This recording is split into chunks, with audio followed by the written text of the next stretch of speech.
저는 이 시간 그러므로라는 제목으로 하나님 말씀을 증거하려고 합니다. 오늘 본문은 그러므로라는 말로 시작을 합니다. 이 그러므로라는 이 단어는 앞에 말한 그 내용이 뒤에 말하는 내용의 원인이나 아니면 조건이나 근거가 됨을 나타내는 접속 부사입니다. 사도 바울이 오늘 본문 앞부분에 말한 그 내용이 오늘 본문에서 말하고 있는 원인이 되기도 하고 또 근거가 되기도 하고 조건이 된다는 말입니다. 오늘 본문에서 말하는 이 내용은 간단하게 요약을 하면 우리의 삶을 지금처럼 살아서는 안 된다는 것입니다. 우리의 삶이 변화되어야 된다는 것입니다. 그래서 새로운 삶을 살아야 된다고 말씀하고 있습니다. 우리가 왜 지금처럼 살면 안 되고 새로운 삶을 살아야 하는가, 그 근거를 사도 바울이 앞부분에서 이미 설명을 했습니다. 우리가 앞부분에서 사도 바울이 전했던 그 내용을 제대로 이해하고 제대로 알아야만 오늘 본문 이후부터 나오는 새로운 삶을 제대로 살 수가 있게 됩니다. 그러므로라는 이 말은 앞의 내용을 받는 말인데 앞에 1장에서 11장까지의 전체의 말씀 모두를 받는다고 우리가 볼 수 있습니다. 사도 바울은 로마서 1장에서 8장까지를 통해서 한 사람이 어떻게 해서 구원을 받게 되는지, 하나님 앞에 어떻게 해서 의롭다함을 받게 되는지에 대해서 누구나 다 이해할 수 있도록 아주 쉽게 논리적으로 설명을 했습니다. 그리고 9장에서 11장까지에서는 이스라엘이 어떻게 회복이 되고 이스라엘이 어떻게 구원을 받게 되는지에 대해서 논리적으로 그리고 아주 체계적으로 설명을 했습니다. 바울은 이방인과 유대인의 상황을 설명하면서 이방인도 유대인도 다 죄인이라고 선포했습니다. 하나님께서는 이방인들에게 양심이라는 것을 주셔서 이 양심을 통해서 하나님이 어떤 분이신지를 알게끔 하셨다고 했습니다. 그리고 하나님이 만드신 그 천지 만물을 통해서도 하나님이 어떤 분이신지를 알 수 있도록 하셨다는 것입니다. 그런데 이방인들이 하나님을 알면서도 하나님을 영화롭게 하지도 않았었고 하나님을 알면서도 하나님 앞에 감사하지도 않았다고 그렇게 했습니다. 그렇기 때문에 이방인들이 죄인이라는 것입니다. 그리고 하나님이 유대인들에게는 특별히 이방인들에게 주신 이런 것뿐만 아니라 율법을 통하여서 하나님의 뜻이 무엇인지를 분명하게 알게 해주셨다는 것입니다. 그런데 이 유대인들은 그 하나님의 율법을 자기들이 받았다고 그 율법을 자랑만 했지 그 율법대로 살지는 않았다는 것입니다. 그래서 유대인들도 죄인이라는 것입니다. 모든 사람이 죄를 범해서 하나님이 기대하시는 의의 수준에 이르지 못했다고 했습니다. 그 결과 모든 사람은 하나님의 심판에서 벗어날 수가 없게 되었습니다. 모든 사람은 지은 죄로 말미암아 하나님의 심판을 받아야 하는 그런 절망적인 상황에 처하게 되었습니다. 그런 절망적인 상황에 처해 있는 사람들에게 바울이 아주 기쁜 소식을 전하는데 그것이 바로 이 로마서의 핵심입니다. 그것은 율법 외에 한 하나님의 의가 나타났다는 것입니다. 율법 외에 하나님의 의를 받을 수 있는, 하나님 앞에 의롭다함을 받을 수 있는 방법이 있다는 것입니다. 이 율법 외에라는 것은 율법을 지키는 것과 상관없이 의롭다함을 받는 길을 하나님께서 예비해 주셨다는 것입니다. 그것이 무엇인가 하면 바로 믿음으로 의롭다함을 받는다는 것입니다. 믿음으로 의롭다함을 받는다는 것은 바울이 전하는 새로운 주장이 아닙니다. 자기가 세운 새로운 어떤 이론이 아니라 이것은 하나님이 원래부터 계획하신 방법이라는 것입니다. 하나님은 처음부터 사람으로 하여금 행위를 통하여서 의롭다함을 받는 것이 아니라 믿음으로 의롭다함을 받도록 그렇게 계획하셨다는 것입니다. 바울은 믿음으로 의롭다함을 받는 예로 유대인들이 존경하는 두 사람을 들어서 설명을 했습니다. 그 두 사람은 아브라함과 다윗입니다. 성경은 아브라함이 믿음으로 의롭다함을 받았다고 창세기에서 기록하고 있습니다. 아브라함은 율법이 주어지기 전 약 500년 전에 살았던 사람입니다. 그러니까 이 아브라함은 율법이 무엇인지를 모르고 살았던 사람입니다. 그러니까 아브라함은 율법과 상관없이 믿음으로 하나님 앞에 의롭다함을 받게 되었다는 것입니다. 다윗도 이스라엘 사람들이면 누구나 다 존경하는 인물이지만 그가 그의 행위로 하나님 앞에 의롭다함을 받을 수 없었다는 것입니다. 다윗이 고백하기를 그도 하나님의 그 은혜로 죄사함을 받게 되었고 하나님 앞에 의롭다함을 받게 되었다는 것입니다. 우리가 믿음으로 의롭다함을 받는다고 해서 아무 대가 없이 그냥 우리가 의롭다함을 받은 것이 아닙니다. 사실 우리는 아무 대가도 지불하지 않았지만 우리를 위해서 하나님께서 엄청난 대가를 지불하셨습니다. 하나님께서 자기의 독생자 하나밖에 없는 그 아들을 우리를 위해서 십자가의 그 죽음에 내어주신 것입니다. 그것도 우리가 아직 죄인 되었을 때에 그리스도께서 우리를 위해서 죽으셨다고 그렇게 말씀하고 있습니다. 우리가 예수님을 믿고 세례를 받음으로 이 예수님과 연합을 하게 되었다라고 그렇게 가르쳐주고 있습니다. 우리가 세례를 받음으로 예수님과 연합을 하게 되는데 예수님의 죽음과 연합하게 되고 우리가 세례를 받음으로 예수님의 부활과 함께 연합하였습니다. 예수님이 우리의 죄를 담당하시고 십자가에 돌아가셨는데 우리가 예수님을 믿고 세례를 받음으로 하나님께서 우리의 모든 죄값을 다 지불한 것으로 그렇게 간주해 주신다는 것입니다. 그러므로 이제는 예수님을 믿는 자에게는 하나님의 그 법정에서 하나님의 그 심판대에서 유죄 판결이라는 것은 없어졌다는 것입니다. 하나님의 심판대 앞에서 마지막에 다 누구나 다 심판을 받을 것인데 예수 믿는 사람들에게는 거기에서 이제 정죄함이 없다는 것입니다. 하나님이 우리를 의롭다고 인정하셨기 때문에 그 어느 누구도 우리를 더 이상 정죄하지 못한다는 것입니다. 마귀도 그리고 어떤 사람도 심지어 우리 양심까지라도 어느 누구도 정죄할 수 없다는 것입니다. 하나님께서 우리가 예수를 믿을 때에 하나님의 아들로 삼아 주셨다고 합니다. 하나님이 바로 우리의 아버지가 되시는 것입니다.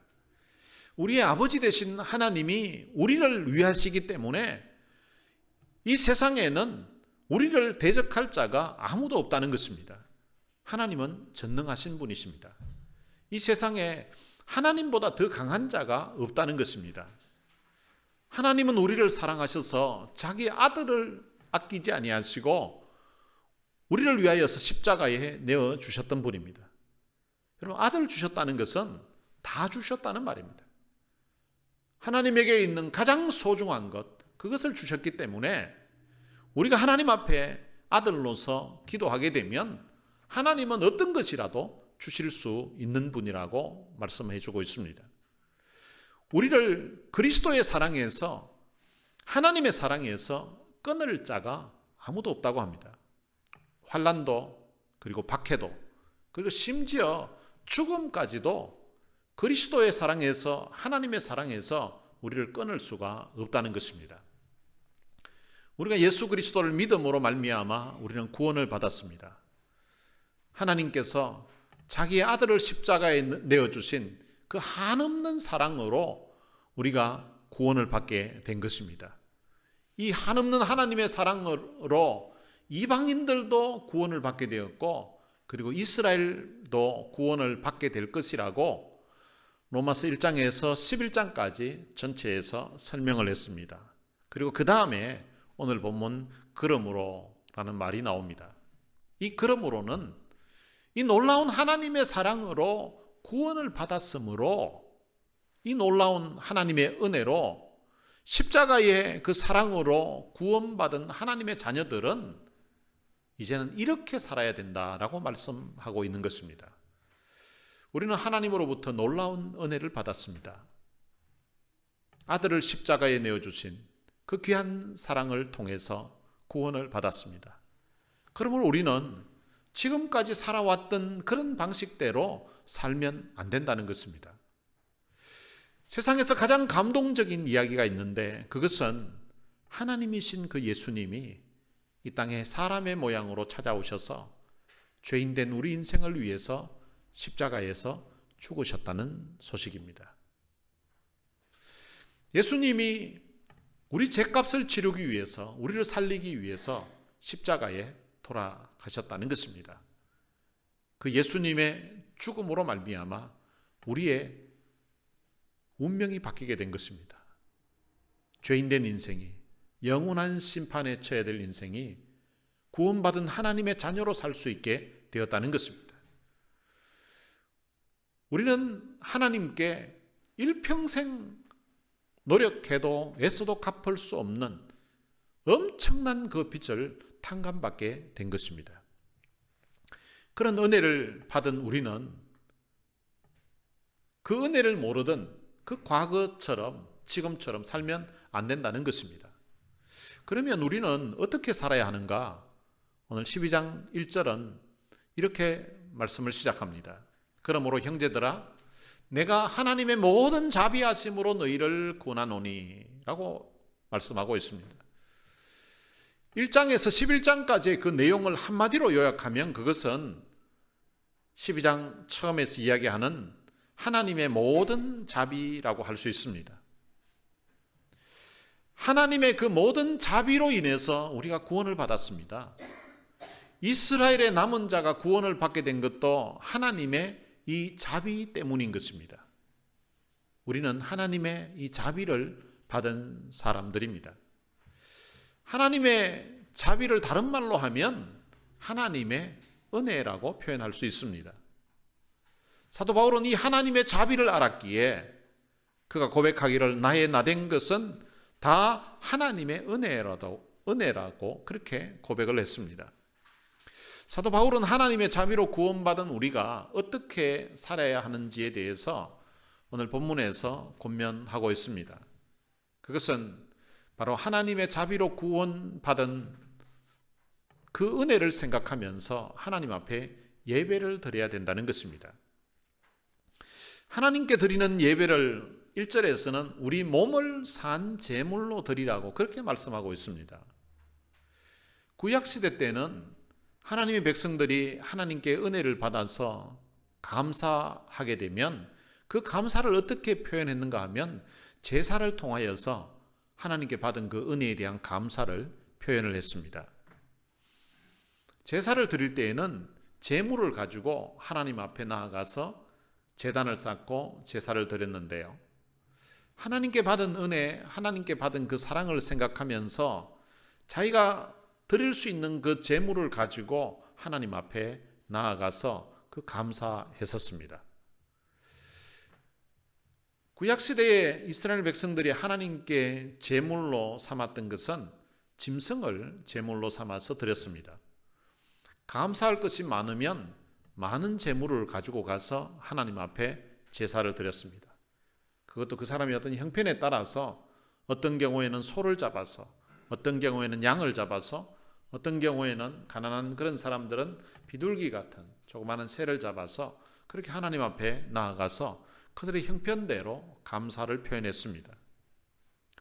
솔로몬 같은 경우에는 성경에 보면 1000번제를 드렸다고 기록되어 있습니다. 1000마리의 짐승을 잡아서 하나님 앞에 제사를 드린 것입니다. 짐승을 제물로 드릴 때에는 조건이 있는데 그 짐승이 흠이 없어야 합니다. 그리고 그 짐승을 죽여서 하나님께 드렸습니다. 그런데 오늘 본문에서는 짐승을 제물로 드리는 것이 아니라 우리 몸을 제물로 하나님께 드리라고 그렇게 말씀하고 있습니다.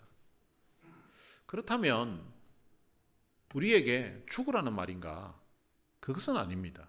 오늘 본문에 보면 우리가 죽는 것이 아니라 산 제물로 드리라고 하는 것입니다. 구약시대 때는 짐승을 죽여서 드렸는데, 그런데 오늘 우리 사람은 산 제물로, 살아있는 제물로 하나님께 드리라는 것입니다. 산 제물로 드려지기 위해서는 구약의 그 짐승이 제물이 되기 위해서 흠이 없어야 했던 것처럼 산 제물 역시도 흠이 있으면 안 되는 것입니다. 산 제물로 드려지기 위해서는 구약 시대의 짐승이 제물로 죽어서 하나님께 온전히 드려졌던 것처럼 하나님 앞에 드려진 그 제물처럼 우리가 헌신하면서 그렇게 살아야 된다는 것입니다. 이 제물이 불이 탈 때에 향기가 하나님께 상달된다고 합니다. 그것처럼 우리의 삶을 통하여서 향기가 나서 그 향기가 하나님께 올려지게 되도록 그렇게 살아야 된다는 것입니다. 구약시대에 하나님께 바쳐지는 그 제물이 전체가 불살라졌던 것처럼 우리의 삶의 전부도 하나님이 원하시는 일을 이루기 위해서, 하나님이 기뻐하시는 일을 위해서 우리의 삶을 살아가야 된다는 것입니다. 바로 이것이 이는 너희의 드릴 영적 예배니라 라고 말씀하고 있습니다. 이것이 바로 하나님이 원하시는 영적인 예배라는 것입니다.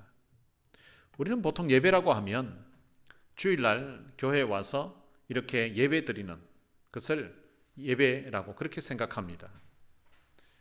우리가 한 시간 이렇게 예배 드리는 것은 마치 구약의 제사로 말하면 이제 제단 위에 제물을 올려놓고 제물을 불태우는 것과 같다고 할 수 있습니다. 그런데 그 짐승이 온전한 제물이 되기 위해서는 흠이 없어야 되는 것입니다. 그 짐승은 하나님 앞에 드려지기 위해서 평생을 흠이 없는 모습으로 그렇게 살아왔어야 했습니다.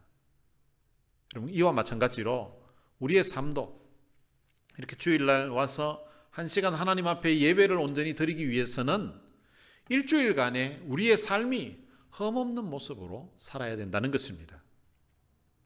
그러므로 예배 한 시간을 집중해서 마음을 들여서 예배를 드리는 것도 중요하지만 나머지 일주일간의 그 삶이 예배자의 마음으로 우리가 살아가야 한다는 것입니다. 흠이 있는 제물은 아무리 불이 태워져서 하나님께 올려지는 것처럼 보여지지만 그러나 그것은 하나님이 기뻐하시는 제사가 되지 못합니다. 여러분, 그와 마찬가지로 우리의 예배도 하나님께 온전히 드려지기 위해서는 이 한 시간, 이 예배 시간에 우리의 마음이 하나님께 집중하는 것, 그것도 중요하지만 한 주간의 삶 자체가 온전한 모습으로 우리가 살아야 된다는 것입니다. 예배하는 마음으로 일주일을 살아가야 됩니다. 그리고 그렇게 산 마음을 가지고서 주님 앞에 나와서 하나님 앞에 예배를 드려야 되는 것입니다. 우리가 세상에서 살아가는 그 삶의 전부가 하나님의 영광을 드러내는 그런 예배가 되어야 된다는 것입니다. 주일날 한 시간 예배 드리는 그것만이 아니라 일주일에 우리의 삶 자체가 하나님 앞에 드려지는 예배라고 그렇게 말씀하고 있는 것입니다. 우리의 은행 심사가 우리의 말이나 우리의 행동이나 우리의 마음 씀씀이나 우리가 하는 그 모든 일 전부가 다 하나님이 원하시는, 하나님이 기대하시는 그런 표준에 맞는 삶이 되도록 우리가 예를 쓰면서 노력하면서 그렇게 살아야 된다는 것입니다. 신앙인들 중에는 신앙생활을 주일날 교회에 와서 한 시간 예배 드리는 그것이 전부인 것으로 생각하는 사람들도 있습니다. 여러분, 온전한 신앙생활은 주일날 교회 와서 한 시간 예배 드리는 것, 이것이 전부가 아닙니다. 우리의 삶 전체를 하나님의 말씀대로 그리고 믿음으로 살아가는 그것이 바로 신앙생활인 것입니다. 우리의 삶 전체가 하나님께 영광을 돌리는 그런 삶이 되어야 된다는 것입니다. 여러분들의 삶 전체가 하나님께 영광을 돌려드리는 그런 삶이 되시기를 주님의 이름으로 축복합니다. 하나님께 제물로서 영광 돌리며 살려면 우리가 어떻게 살아야 되는가를 2절에서 좀 더 구체적으로 말씀하고 있습니다. 2절에 보면 너희는 이 세대를 본받지 말고 오직 마음을 새롭게 함으로 변화를 받아 하나님의 선하시고 기뻐하시고 온전하신 뜻이 무엇인지 분별하도록 하라. 이 세대를 본받지 말라고 합니다. 그럼 이 세대라는 말은 이 세상을 말하는 것입니다. 이 세상이란 하나님을 인정하지 않고 그리고 하나님께 영광을 돌리려고 하지 않는 세상의 문화 그리고 세상의 가치관, 세상의 그 세계관을 이야기하는 것입니다. 이 세상에 속한 것들은 육신의 정욕, 그리고 안목의 정욕, 그리고 이생의 자랑에 속한 것들입니다. 세상을 본받지 않는 생활을 세상을 떠나서 산속에 가서 산다든지 아니면 기도원에 들어가서 사는 그런 삶을 살라고 하는 것은 아닙니다. 이것은 마치 배가 물 가운데 있지만 배에 물이 들어오지 않게 해야 하는 것 같은 그런 원리라고 할 수 있습니다. 우리가 세상에 살지만 세상에 속해 살면 안 되고 세상에 살지만 세상에 젖어 살면 안 된다는 것입니다. 롯은 소돔성을 바라보았습니다. 그 소돔성과 그 주변이 너무 아름답게 보인 것입니다. 롯의 눈에는 마치 에덴 동산처럼 보였다고 성경은 기록하고 있습니다. 그런데 이 롯은 그 소돔성을 바라보다가 결국은 그 소돔성에 들어가서 살게 되었습니다. 그런데 롯이 소돔성에서 아무런 영향력도 그들에게 바라지 못했습니다. 그렇게 세상 가운데서 젖어 살고 세상 가운데서 아무런 영향력 없이 그렇게 살아서는 안 된다는 것입니다. 그리고 이 세상을 본받지 않고 하나님의 뜻을 분별하려면 마음을 새롭게 함으로 변화를 받아야 된다고 합니다. 그러니까 예수 그리스도의 그 은혜를 알지 못하던 이전 마음으로 살아서는 안 된다는 것입니다. 마음을 새롭게 해야 된다는 것입니다. 여러분, 마음을 새롭게 하고 변화를 받는 일은 나 혼자 결심한다고 되는 일이 아닙니다. 내 안에 성령님이 역사하셔야 되고 하나님이 역사하셔야 됩니다. 그렇다고 해서 나는 변하고 싶은 마음이 없는데, 나는 할 마음이 없는데 하나님께서 강제적으로 하시지는 않는다는 것입니다. 이것은 하나님과 나의 의지가 함께 해야 된다는 것입니다. 내 편에서는 마음이 새로워지기를 간절히 사모하고 변화받기를 사모해야 된다는 것입니다. 하나님의 말씀대로 살려고 하고 하나님이 기대하시는 대로, 하나님이 기뻐하시는 대로 살고자 하는 그런 마음, 사모하는 마음이 있어야 되고, 그런 마음을 가지고 있으면 하나님께서는 우리 안에 성령님을 통하여서 능력을 주시고 우리의 마음이, 우리의 삶이 바뀔 수 있도록 힘을 주시면서 도우신다는 것입니다. 우리가 사는 주변에는 교회 다니는 사람들이 참 많이 있습니다. 그런데 상당수가 그들의 삶을 보면 불신자들과 별 차이가 없이 살아갑니다. 차이라고 하면 주일날 교회 가는 것, 그거 외에는 그들의 어떤 행동이나 말, 그들의 삶의 스타일을 보면 전혀 차이가 없이 그렇게 살아갑니다. 우리가 받은 그리스도의 사랑을 생각하면서 우리의 생각, 우리의 말, 우리의 행동이 이전과는 달라야 된다는 것입니다.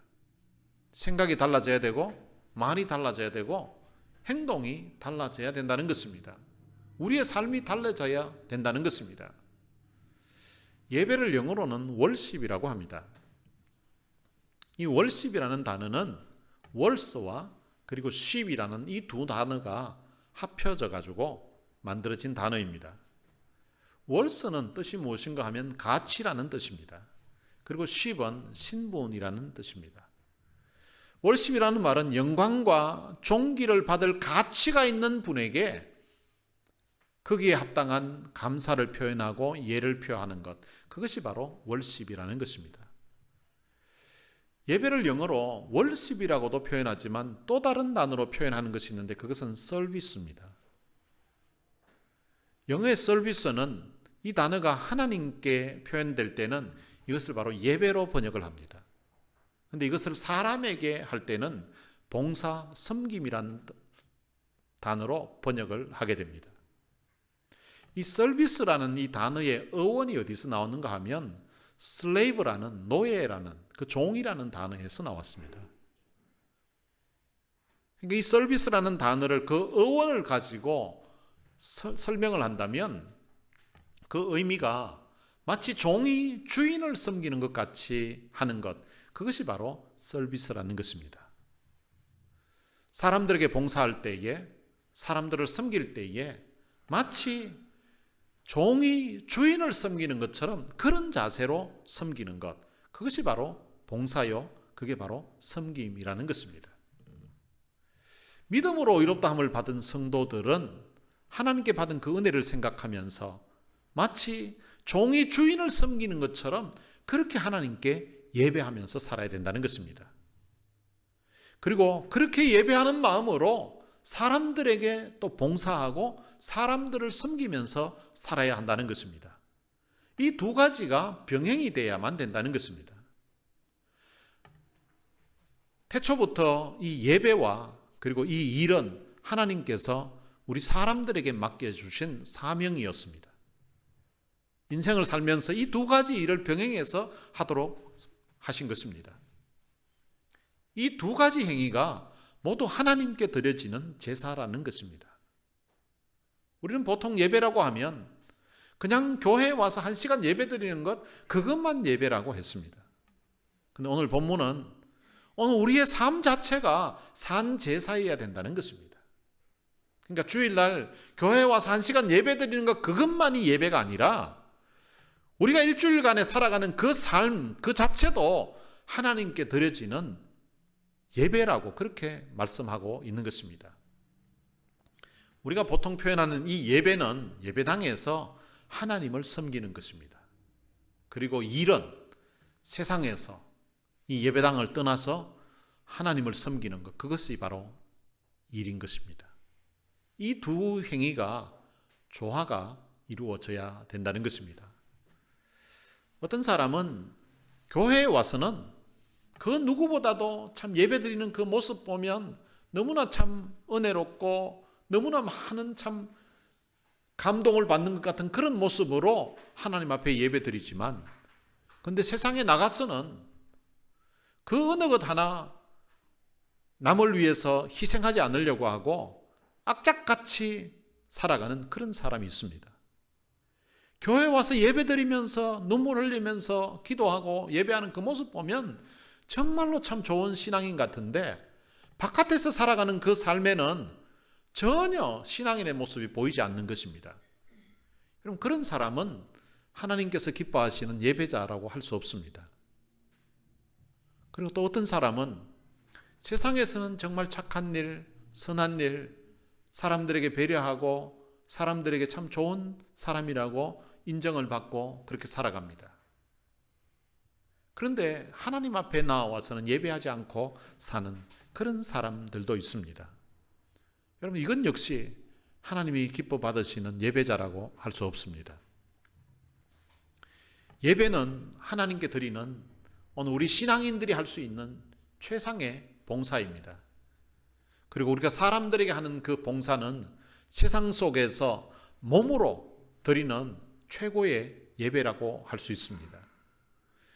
우리가 받은 하나님의 그 은혜를 생각하면서 하나님 앞에 최고의 봉사로 예배하면서 우리는 살아야 됩니다. 그리고 예배드리는 그 마음으로 세상 가운데서, 우리 가정에서, 직장에서, 우리의 삶의 현장에서 이웃을 섬기면서 그렇게 살아야만 됩니다. 그렇게 살 때에 세상 사람들은 우리의 그런 모습 속에서 하나님을 발견하게 되고 하나님께 영광을 돌리게 되는 것입니다. 아프리카 한 부족에서 있었던 일입니다. 이 부족에서는 결혼을 하려면 남자가, 신랑 되는 사람이 지참금을 내고 이제 신부를 데려와야 하는 그런 풍습이 있었습니다. 제일 미인일 경우에는 지창금으로 이제 소를 가지고 가야 되는데 이 소를 3마리를 그 부족에서는 가지고 갔다고 합니다. 그리고 그보다 조금 이렇게 덜 미인일 경우에는 2마리, 그보다 좀 더 못생겼을 때는 이제 소 1마리. 근데 그것보다 훨씬 더 못생기고 거기다가 또 나이도 많고 이러면은 다리 한쪽 이렇게 해서 지창금을 가지고 갔었다고 합니다.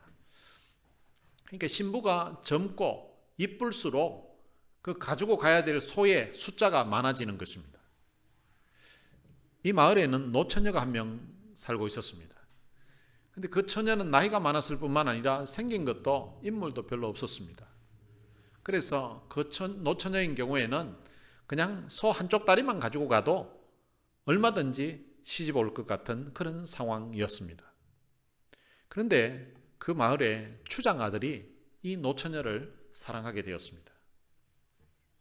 아무도 그들보지 않고 있었던 이 노처녀에게 추장 아들이 청혼을 한 것입니다. 그럼 이것이 그 부족의 큰 화제거리였습니다. 그럴 수밖에 없는 것이 추장 아들이 그 마을에서 젊고 예쁜 여자라면 누구나 참 찍기만 하면 누구나 선택하면 자기 아내로 삼을 수 있는 그런 위치에 있는 사람인데, 그런데 그 마을에 있었던 그 젊고 이쁜 여자를 다 제쳐놓고 어떻게 보면 가장 못생겼고 거기에다가 나이까지 많은 그 노처녀를 선택했기 때문입니다. 그런데 더욱 사람들을 놀라게 한 것은 이 추장 아들이 가지고 갔던 지창금이었습니다. 그 노처녀인 경우에는 그냥 청혼해서 데리고 가기만 해도 그냥 그 처가에서는 좋다고 할 것 같은데, 그런데 그 지창금으로 소를 8마리를 가지고 간 것입니다. 이 일로 인해서 그 마을이 온통 떠들썩하고 난리가 났습니다. 지금까지 이 마을에서 가장 소를 많이 받았던 여인은 소 3마리였다고 합니다. 최고의 여인이었습니다. 최고로 이쁘고 매력적인 여자가 소 3마리를 받은 것입니다. 그런데 이 추장 아들이 누가 봐도 소 3마리는 상상할 수 없고, 아니 소 1마리도 과분하다고 생각할 것 같은 그 노처녀에게 소 8마리를 가지고 간 것입니다.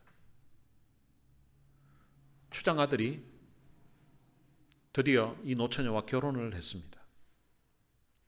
첫날 밤에 이 신부가 신랑에게 물었습니다. 왜 지창금으로 그렇게 많이 보냈냐고, 왜 지창금으로 소 8마리를 보냈냐고 그렇게 신부가 물었습니다. 그래 물었더니 신랑이 이렇게 대답했습니다. 내가 소 8마리를 보낸 것은 내게 소가 8마리밖에 없었기 때문입니다. 당신은 내게 소 8마리보다 더 가치가 있는 사람입니다. 만약 내게 소 80마리가 있었으면 나는 그 80마리를 다 보냈을 것입니다. 저는 이 말을 들은 신부가 그 신랑의 말을 듣고 감동을 받았습니다. 신부의 눈에 너무 감격해서 눈물이 흘러내렸습니다. 그날 이후로 그녀의 삶이 변화되기 시작했습니다. 그는 지금까지 자신의 외모에 늘 자신감이 없었습니다. 아무도 자기를 이쁘다고 하는 사람도 없었고 자기가 봐도 그렇게 매력이 없는 얼굴이었습니다. 그래서 늘 위축되었고 늘 소극적이었습니다. 그런데 신랑으로부터 이 말을 듣고서 그 다음에는 자기 삶에 마음이 바뀌기 시작한 것입니다. 그 말 들은 이후에는 너무나 당당한 사람으로 바뀌었습니다. 자신이 소 8마리의 가치를 부여받은 사람이라고 생각하니까 자신감이 막 생겼습니다. 자기 마을에서 가장 매력적인 그 추장 아들이 자기에게 소 8마리를 갖다 준 그 일을 통하여서 자신이 얼마나 가치 있는 존재인가를 알게 되었습니다. 그 이후로 그녀의 말이 달라졌습니다. 그리고 걸음걸이도 달라졌습니다. 그리고 사람들을 대하는 태도도 달라졌습니다. 그녀의 모든 것이 달라졌습니다. 그녀는 그 마을 역사상 가장 아름다운 여자로 변하게 되었다고 합니다. 신랑이 부여해 준 가치가 한 여인의 인생을 이렇게 변화시킨 것입니다. 이 여인의 삶이 이렇게 변화시킬 수 있었던 그 원동력은 바로 그녀를 향한 남편의 사랑이었습니다. 우리를 향하신 하나님의 사랑이 바로 이와 같은 사랑입니다. 죄인된 우리 인생을 위하여 하나님께서는 엄청난 대가를 지불하시면서 우리를 향한 그 하나님의 사랑을 보여주셨습니다. 하나님께서 우리를 위해서 자기의 하나밖에 없는 아들을 십자가의 죽음에 내어주셨습니다. 추장아들의 신부가 자기에게 왜 그렇게 많은 지참금을 보냈는지 물었던 것처럼, 만약 우리가 하나님께 하나님 왜 하나밖에 없는 아들을 십자가에 나를 위해서 내어주셨습니까? 라고 그렇게 여쭈어 본다면 아마 하나님은 이렇게 대답하실 것 같습니다. 내가 하나밖에 없는 아들을 십자가에 너를 위해 내어준 것은 내게 아들이 하나밖에 없었기 때문이다. 내게 너는 내 아들보다 더 가치가 있는 존재다. 만약 내게 아들이 10명이 있었다면 그 10아들을 너를 위해서 다 십자가에 내어 주었을 것이라고. 여러분, 우리는 하나님으로부터 너무나 놀라운 사랑을 받았습니다. 추장 아들의 신부의 눈에 그 말을 듣고서 감격의 눈물이 흘렀던 것처럼 오늘 우리의 눈에도 이 놀라운 하나님의 사랑에 대한 그런 감격의 눈물이 있어야 되는 것입니다. 그 놀라운 하나님의 사랑을 받았던 추장의 아들의 신부의 삶이 변화되었던 것처럼 오늘 우리의 삶도 변화되어야 마땅한 것입니다. 사랑이 사람을 변화시킵니다. 사랑이 삶의 방향을 바꾸어 놓게 됩니다. 자기 존재 가치를 모르고 자신감 없이 살아가던 한 노처녀의 삶이 그의 가치를 인정해주고 사랑해 주었던 그 추장 아들의 사랑에 의해서 그녀의 삶이 변화되었던 것처럼 하나님의 사랑 때문에, 예수님의 그 사랑 때문에 우리의 삶도 변화되어야 하는 것입니다. 이제 우리는 우리를 위해서 자기 아들을 십자가에 내어주신 그 하나님을 위해서 살아야 합니다. 전에는 우리 자신을 위해서 살았지만 이제는 우리를 사랑하신 그 하나님을 위해서 우리의 삶을 살아야 된다는 것입니다. 우리를 위해서 십자가에 자신의 목숨을 내어주신 그 주님을 위해서 우리의 삶을 살아야 된다는 것입니다. 우리는 하나님의 그 청량할 수 없는 그 놀라운 사랑을 받았습니다. 그러므로 우리는 이전처럼 살면 안 됩니다. 우리는 예수 그리스도의 그 십자가의 놀라운 사랑을 통하여서 죄사함 받고 하나님의 귀한 자녀가 되었습니다. 그러므로 우리의 삶이 변화되어야 된다는 것입니다. 여러분들의 삶이 이 하나님의 사랑으로 말미암아, 예수 그리스도의 그 십자가의 사랑으로 말미암아 변화되는 그런 역사가 있게 되시기를 주님의 이름으로 축복합니다. 오늘 들은 말씀을 생각하면서 같이 찬양을 한 곡 부르겠습니다. 이제 내가 살아도 라는 찬양입니다. 이제 내가 살아도 주 위에 살고 이제 내가 죽어도 주 위에 죽네. 하늘 영광 보여주며 날 오라 하네. 할렐루야 찬송하며 주께 갑니다. 그러므로 나는 사나 죽으나 주님의 것이요 사나 죽으나 날 위해 피 흘리신 내 주님의 것이요. 오늘 들은 말씀 생각하면서 이 가사의 의미를 생각하면서 함께 찬양하시겠습니다.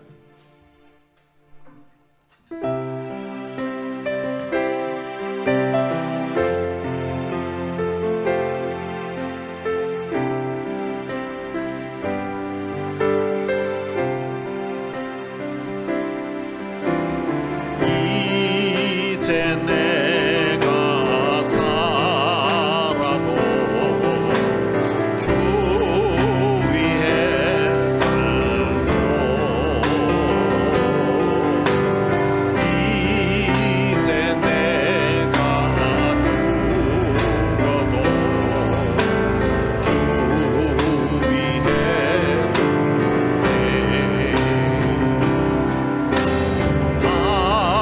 하늘 영광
그러므로 나는 사나 죽으나 주님의 것이요 사나 죽으나 사나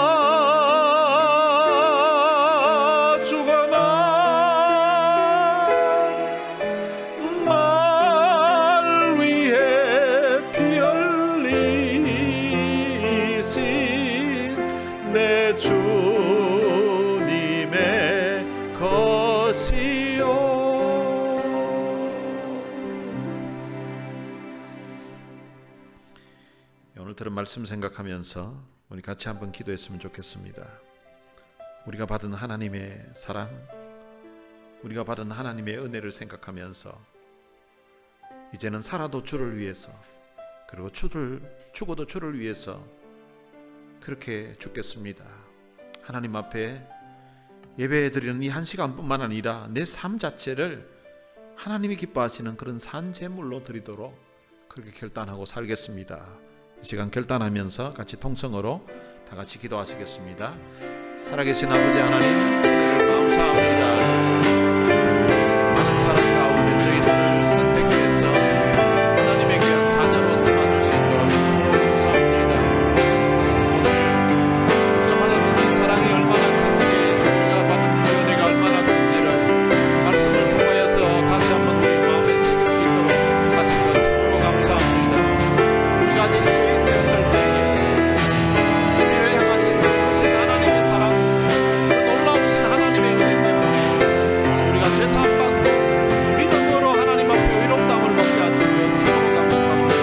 하나님, 내 편에서는 아무런 대가도 지불하지 않았지만 하나님 편에서 엄청난 대가를 지불하셨다는 사실, 이 복음을 통하여서 깨닫게 해주신 것 참으로 감사합니다. 하나님이 나를 위해서 하나밖에 없는 그 아들을 십자가의 죽음에 내어주시고 그 아들의 대속의 죽음을 통하여서 내 많았던 그 죄가 사함받게 하시고 일평생 노력하고 일평생 애를 써도 하나님 앞에 의롭다함을 받아서 너무 많은 인생이었는데 그런 인생을 위하여서 하나님이 긍휼히 여겨주시고 하나님이 자비를 베풀어 주시고 하나님이 은혜를 베풀어 주셔서 참으로 감사합니다. 하나님의 그 모든 자비하심 때문에 오늘 우리가 제사함받은 하나님의 자녀 되었사오니 아들을 십자가에 넣어주신 그 놀라운 사랑으로 예수님 친히 우리를 위해서 십자가 지신 그 놀라운 은혜, 오늘 우리가 제사함받고 우리가 하나님의 귀한 자녀 되었사오니 참으로 감사합니다. 이런 놀라운 사랑 받았기에 그러므로 이제는 더 이상 예전처럼 살지 않도록 우리 도와주시고 하나님 십자가의 놀라운 사랑 내 마음으로 깨닫게 하시고 다시 한번 주님 깃전에 들려주시고 마음판에 새겨주시니 하나님 이제 그러므로 이전처럼 주님 박해하며 살지 않도록 해주시고 범죄하며 살지 않도록 해주시고 하나님 뜻을 거스리며 살지 않도록 우리 하나님이 도와주시기를 원합니다.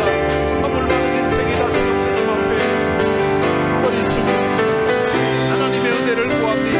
자비하신 아버지 하나님, 오늘 이 시간 주님 앞에 나온 사랑하는 우리 성도들을 축복해 주시고 성도들의 심령에 그러므로 이 말씀이 주님 몸에 맺혀주시고 마음에 새겨지게 해주시기를 원합니다.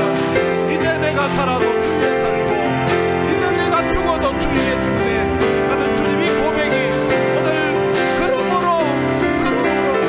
오늘 우리의 마음에 새겨지는 고백되게 해주시고 하나님의 그 놀라운 사랑 받았으니 하나님의 그 놀라운 사랑 깨달았으니 그러므로 이제 내가 살아도 주를 위해서 살고 죽어도 주위에 죽네 하는 이 고백을 하면서 사나 죽어나 주의 것이라 고백하며 살아가는 우리 사랑하는 성도들 될 수 있도록 우리 하나님 도와주시기를 원합니다.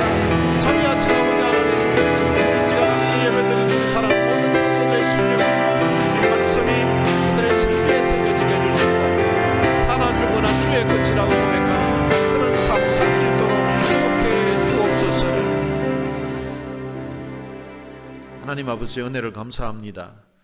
많은 사랑 가운데 저희들의 깃전에 복음이 들려지게 해주시고 이 복음을 통하여서 하나님의 사랑이 얼마나 위대하고 얼마나 놀라운가를 깨닫게 해주셔서 참으로 감사합니다. 하나님이 자기 아들을 십자가에 내어주신 그 귀한 사랑, 그 귀한 은혜를 통하여서 우리가 죄사함 받고 하나님 앞에 의롭다고 인정받을 수 있고 하나님의 귀한 자녀로 살 수 있게 해주신 것 참으로 감사합니다. 일평생 우리가 애를 쓰고 수고해도 하나님 앞에 의롭다함을 받을 수 있는 길이 없었는데 오늘 예수 그리스도의 그 십자가의 대속의 죽음을 통하여서 하나님 앞에 담대하게 그리고 당당하게 나아갈 수 있는 귀한 신분으로 바꾸어 주신 것 참으로 감사합니다. 이 놀라운 사랑, 이 놀라운 은혜를 받았기에 그러므로 우리가 이전처럼 살지 않도록 하나님 도와주시기를 원합니다. 우리가 이 귀한 십자가의 사랑을 깨달았기에 이전처럼 살게 하지 마시고 이제는 우리의 마음이 새롭게 변화를 받게 하시고 하나님의 기뻐하시는 뜻이 무엇인지 하나님이 원하시는 길이 무엇인지를 깨달아서 하나님 기쁘시게 하면서 우리의 남은 생애를 살아갈 수 있도록 은혜를 베풀어 주옵소서. 우리 주 예수 그리스도의 은혜와 하나님의 무한하신 사랑과 성령님의 위로교통 충만하심이 하나님의 그 귀한 사랑을 깨달았기에 그러므로 이제 하나님 앞에서 산 제물로 살 것을 마음에 다짐하는 주의 귀한 자녀들 머리머리 위에 이제로부터 영원토록 함께 있을지어다.